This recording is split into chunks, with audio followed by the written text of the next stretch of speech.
இந்திய ஜனநாயக கட்சியின் தலைவர் பிறந்தநாளையொட்டி விழுப்புரம் மத்திய மாவட்ட தலைவர் தலைமையில் 300க்கும் மேற்பட்டோருக்கு அன்னதானம் வழங்கப்பட்டது.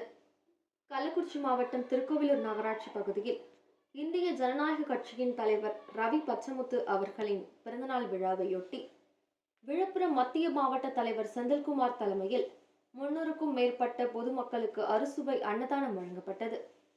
இந்த நிகழ்வில் கள்ளக்குறிச்சி மாவட்ட செயலாளர் ஏழுமலை, மாவட்ட பொருளாளர் பொன்முடி, மகளிர் அணி நிர்வாகி தேவி பாலமுருகன், விழுப்புரம் மத்திய மாவட்ட இலக்கிய அணி தலைவர் ராமகிருஷ்ணன், மாவட்ட வர்த்தக அணி தலைவர் மனோ, மாவட்ட வர்த்தக அணி செயலாளர் ரமேஷ், காணை ஒன்றிய தலைவர் அழகர், மாவட்ட துணை செயலாளர் ஐயப்பன், முகையூர் ஒன்றிய செயலாளர் குபேந்திரன், பார்க்கவக்குள்ள முன்னேற்ற சங்க மாவட்ட செயலாளர் தங்கராஜ் உள்ளிட்ட ஏராளமான நிர்வாகிகள் இதில் கலந்து கொண்டனர்.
என் போன்ற